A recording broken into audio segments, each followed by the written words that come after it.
Hello, good day. I'm Ryan Macasero, I'm Rappler Multimedia Reporter. Nandito po tayo ngayon sa DSWD Central Office, the Department of Social Welfare and Development in Quezon City, where its new secretary, Rex Gatchalian, just held his first meeting with the press.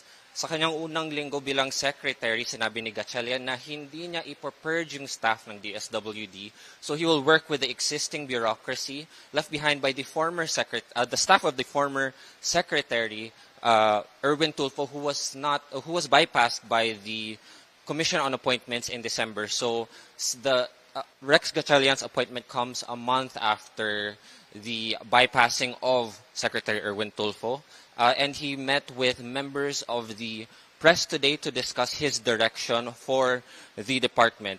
So aside from assuring the staff na they will have their jobs, whoever was working with the previous leadership, that he also was consulted with the University of the Philippines President, Danilo Concepcion, because he wanted to improve the expertise of the social workers here at the DSWD.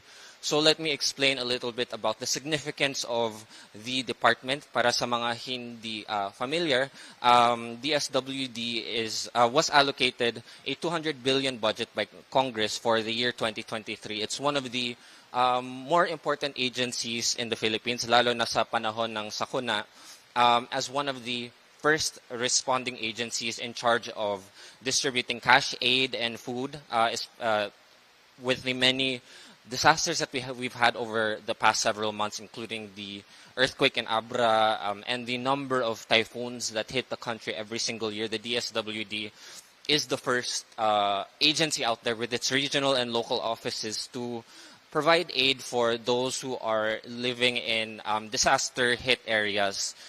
So it's in charge of implementing aid programs such as aid for individuals in crisis.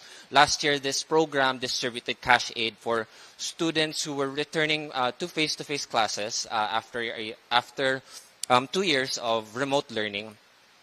They were returning to classes, and the DSWD distributed several tranches of aid to these students. So when it came to the briefing itself, Gatchalian appears to be confident in his leadership abilities that he learned as the local chief executive of Valenzuela City, where he served 3 consecutive terms before running for Congress and then eventually being appointed as the DSWD secretary by President Ferdinand Marcos Jr. So in his briefing, he talked about digitizing social welfare distribution through the use of technology, which is something he was a proponent of in his years as the mayor of Valenzuela City.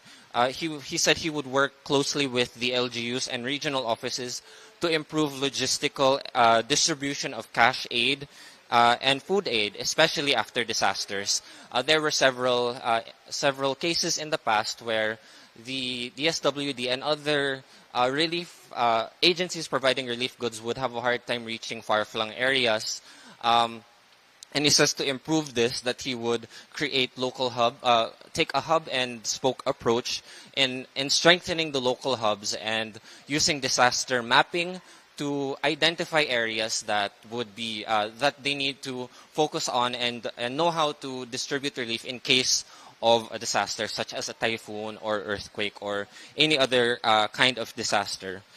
So he mentioned that in Valenzuela that his programs would emphasize discipline, and he plans to bring that here to the DSWD. While he won't be purging anyone from the staff, he has high expectations of the staff that are here and his directors. He talked about may isang director. He didn't mention which region, but told him about an area that needed aid. And when he called the mayor of that place, that the case happened over a month ago. So he told staff that they have to be on top of their game, and that while he wouldn't be firing them, he would be talking to them and mentoring the staff of the DSWD.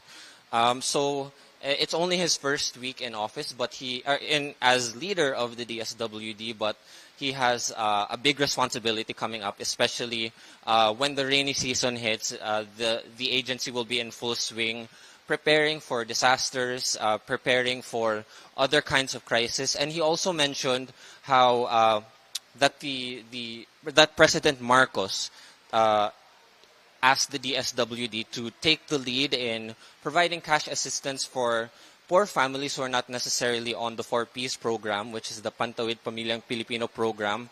It's a conditional cash transfer. For the families who are not on the program but are still considered poor, that they should, that the DSWD should also give them cash aid, considering the rising costs of food. He talked about how they were proposing possibly food stamps and other programs, although there is not yet a plan of when it would be rolled out or how it would be rolled out, but that he would communicate to the public when those programs are ready. So if you would like to watch the entire press conference, you can check Rappler's Facebook and YouTube page. So again, I'm Ryan Macasero, and thank you for watching Rappler Recap.